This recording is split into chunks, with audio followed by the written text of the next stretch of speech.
They say monsters don't know they're monsters, but Luca Brasi did. Imagine being so terrifying that hardened mob bosses go silent when you enter a room. A man whose loyalty was unquestioned, whose violence was legendary, and whose name alone could end arguments. This is the story of Luca Brasi, the man feared even by the Godfather himself. And by the end of this video, you'll understand why no one ever tried to save him. But first, you need to know how Luca Brasi was created. Luca Brasi wasn't raised, he was forged. From a young age, Luca learned one rule: pain is normal. Fear is weakness. Loyalty is survival. By the time most men were learning trades, Luca was already doing things that couldn't be undone.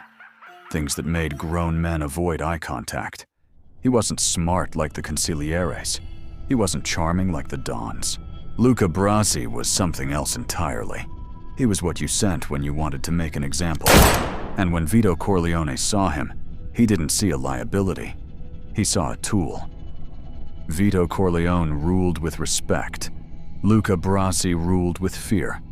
And that difference mattered. The Godfather trusted Luca completely, but he never forgot what Luca was capable of. Luca didn't threaten. He didn't negotiate.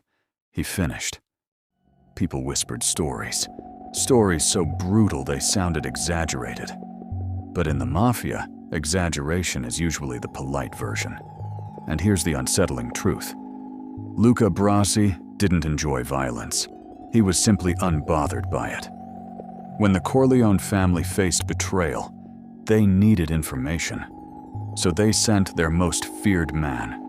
Luca Brasi walked into enemy territory knowing one thing. If this went wrong, no one was coming for him. He tried to play the role, pretend disloyalty, sell a lie, gain trust. But violence leaves a smell, and seasoned killers can sense it. What Luca didn't realize was that his reputation arrived before he did, and by the time he noticed something was wrong, it was already too late. Luca Brasi didn't scream, he didn't beg, he didn't panic.